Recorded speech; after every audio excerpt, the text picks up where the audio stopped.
Oh crap, I'm by myself on stage. I have no band, I have no Matt Cohen, I have no Rob Benedict. But we have each other. I teed myself up with that one. Well, listen, we're here. This is a panel, this is a convention. I'm one of the actors from the show you're here to support, so let's take some questions, shall we? You. Hi. First of all, I wanted to say that your acting was phenomenal in the last few episodes. Thank you. Without getting too spoilery, the question I had was, what was it like acting or working the scene with Mark Pellegrino? The one that aired last night? Mm-hmm. So I'm not going to say anything. I'm not going to say anything. But I've never done that much nudity in a scene before. I'm not going to spoil a thing.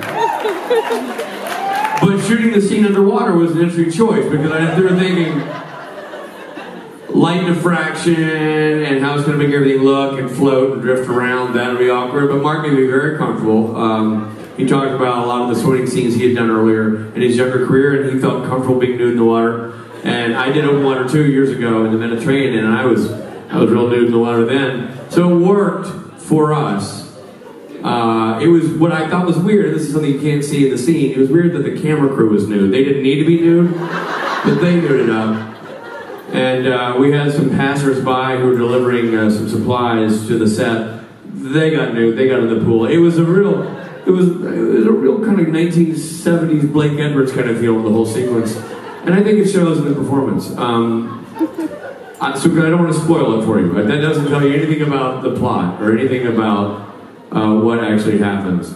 But I will say, in hindsight, I wish we'd done the jet skiing sequence before. Because I think dry nude jet skiing would have been more cinematic than wet nude jet skiing. When you're dry nude, at least your hair flies back, you look poetic. When you're wet nude, you look like you're doing some kind of rescue mission. It looks like something's gone horribly awry and the ship sank and now you're being scooped up. There's nothing erotic about it. And I know they were going for a very intensely erotic, gay Lucifer thing. And I think the jet skis were a bold choice. And sort of had like an aquatic Impala feel. And I thought that was cool. But I don't necessarily think it worked. But I don't know, I'll leave it to you. You'll watch the episode and you'll tell me. But thank you for the question. I appreciate it. We should have this conversation. And to your point, this did not be spoilery. Working with Mark Pellegrino is always a delight. It doesn't matter. I've had the good fortune of directing him a couple of times now. I've gotten to work with him a couple of times now. It's awesome. He's a wonderful guy to watch work, and he's a wonderful guy to work with. And so, anytime I get to have Mark Pellegrino either in front of the lens or in front of my face, it's a great opportunity. Let's talk spoilers and where we are, so I know what we're talking about. Who here? Now I'm going to say this. Let's be honest with each other for a minute here. I was in Birmingham, England, recently, doing a convention, and at one point in the meet and greet, we were going around and talking about where we were in the season to get the spoiler issue off the table. And she's like, well, people were like, episode 20, episode 19, episode 17, season 4. Like, I can't help you. I feel terrible. We may have beat the rush to the con circuit if you haven't finished the show. But, so barring something way outside the parameters of what's reasonable, where are we? Are we at episode, how many of you have seen episode of this season, episode 19? Yep. Let me ask you who hasn't seen episode 19? Okay, you should have done your homework. I was going to say right now. So, episode 20? Yay! Wait, hold on, no. Who has not seen episode 20? Okay. Episode 21, who has not seen it? A little more. Who has not seen episode 22? Yeah, a lot of you. Okay. Get out! Get out? Okay, I'm sorry. This didn't, dear diary, this did not go well. Okay, so I'll do my best not to do any spoilers, but I'll try to be, what do you call it, pragmatic and politically correct when I'm answering the questions. Anywho, your question. Well, this is awkward because my question is about episode 20. Well, that's all right. I feel like that's on the table. That's a couple weeks ago. So what's up? So about episode 20, that's the episode you directed, right? Yeah. You did it greatly, of course. Thank you very much. Appreciate that. So my question is, when Gabriel is telling the story of when he was in hiding, we see the hotel room, and then Dean asks, I thought they were porn stars. And Gabriel corrects himself, and we see the addition of the porn stars and general PG-13 debauchery. Correct.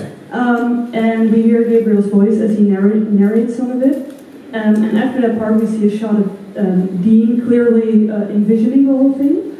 So my question is, the scene that we saw, is that Gabriel's version, like is he telling it all, or is that Dean envisioning it? No, it's Gabriel's. Okay. It's all Gabriel. When you cut to Dean in that sequence, so those of you who are up to speed to the 20, you know the scenes he's talking about, right? Where Gabriel's kind of going through the story, and then Dean reminds him that he forgot to bring in the porn stars, and so he rewinds the story in his mind and retells it. That, when we cut to Dean standing there, that's Dean just remembering, I mean, just enjoying the story. It's not coming from his mind. That's all Gabriel really retelling it. Here's some trivia about that scene, if you'd like some trivia about that scene. Super fun to shoot. I thought the gimmick, the idea of going forward in time and then rewinding and going back in time was super fun. The gal, so you know the shot that happens right after that. You see me after the poker party. You see me put down a champagne glass, or an actress puts down a champagne glass. We pan across her back as she's dropping her robe to reveal me, and the gal pops up over my shoulder and starts to take my robe off, and that's when Jared, Sam goes, "All right, hold it." You know what I'm talking about? Yeah. That gal who comes over my shoulder is the same gal Gabriel does a porno with in season 9. Yeah, Lindsay Maxwell. When we were bringing those actresses back in, or bringing the idea of Gabe in this party world back in, I called her and asked her if she'd come back and do it. Because I thought it'd be a fun little Easter egg to have somebody's from Gabe's sexual fantasy life, be a recurring theme. So she's in there doing that. We didn't dress her the same. We wanted it to look different, not necessarily be, beat a dead horse. But we had I enjoyed adding that little tidbit. How many of you enjoyed, and yes, is this a self-gratifying question? Sure it is, because I worked my keystroke on this thing, but how many of you enjoyed episode 20? That was a fun assignment. That was a challenging assignment, because if you haven't seen it, spoiler alert, I'm in it. And I directed it, and I'm in it a lot, doing a lot of things, and it was a real artistic and physical challenge, but what an opportunity it was to get to do that. I'm glad. Thank you for the question of the episode.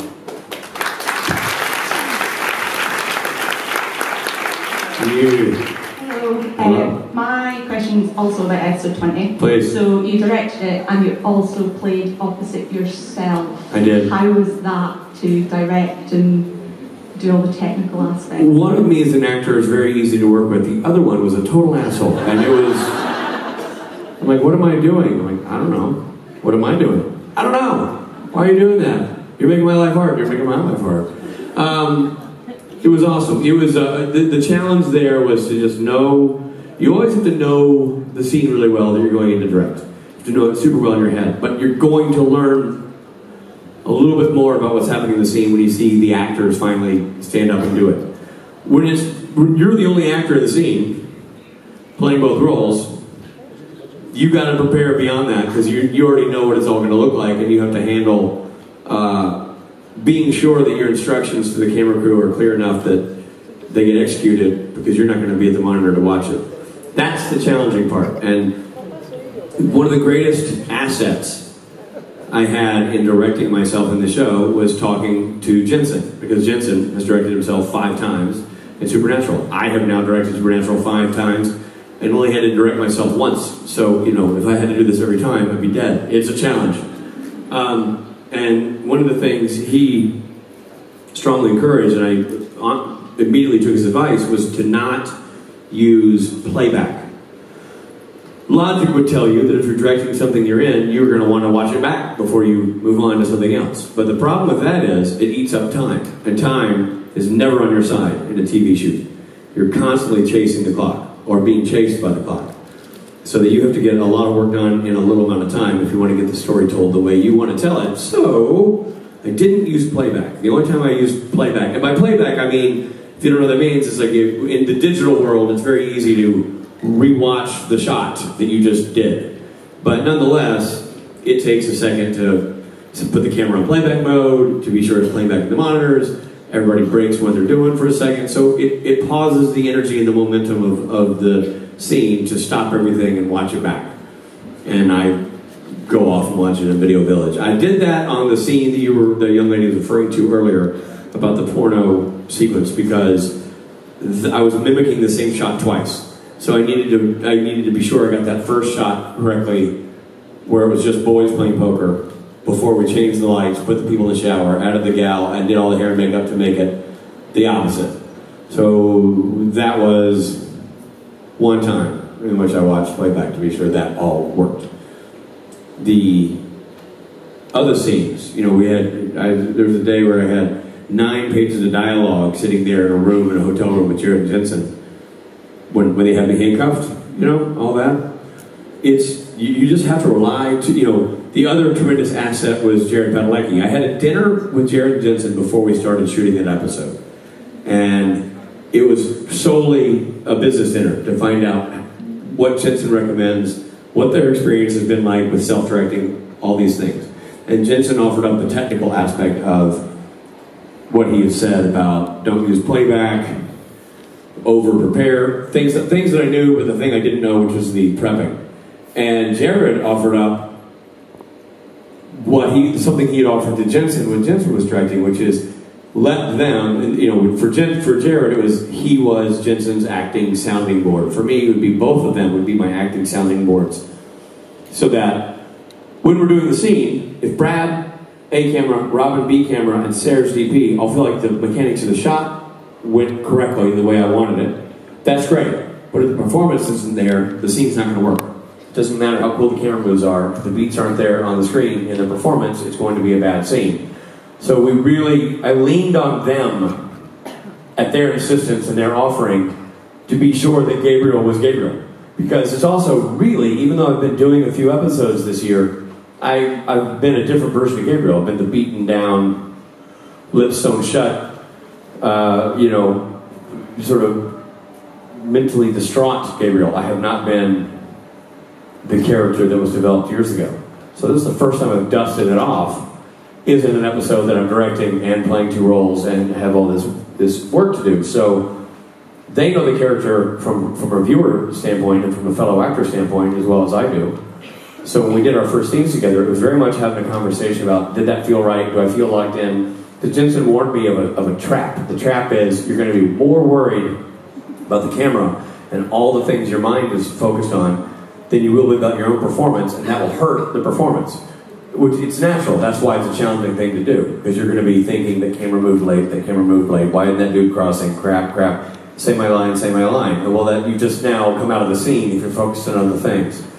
So they were incredibly helpful. Jared and Jensen were incredibly helpful in being great scene partners. If you've ever taken an acting class, you know how much trust is involved in getting up on stage and acting. Acting in television is a little bit different because you move so quickly, but we kind of fell back on our roots of being actors who only trusted actors to give them notes in the old days of auditioning and whatnot. So it was a real treat to be able to do this with 2 guys who trust me and with, you know, in whom I trust. And they were able to give me really good acting notes and guide performance and tell me when they think, you know, you probably want to do that again, it seemed a little flat or you seemed distracted. And that was great because there's no director at the monitor, you know, who was kind of self-directing. So that was the challenge. In terms of doing it myself versus me, I just had to be really, really planned. I had to be really, really, really organized in how I was going to pull that off. Because there's a fight sequence in that episode, as you know, that I had 4 hours to shoot. I don't know how much you know about TV or how much you know about filming, but that's a ridiculously short amount of time to play two characters and have a fight that spans a room. And to have Jared Denson come in at the end and to have everything come in there and visual effects and everything else. It was very, very, very high pressure in a short amount of time. And you just have to be so prepared that you're over-prepared so that any hiccup doesn't slow you down. Because if you slow down at all, you're going to lose the race. And so for the episodes that I was playing two characters in or had significant dialogue in, like the scene in the big, beautiful room with Jensen, I just had to be more prepared than I ever would be traditionally as an actor, because as an actor, you go in thinking, oh, it'll be interesting to see, how this plays out in the room, but you don't have that luxury when you know you're playing everything and directing. You just have to be over-prepared. So that's what I did, and luckily, turns out as an actor, I'm easy to work with for myself, so that worked out all right. Thank you for the question. Thank you. Appreciate it. We were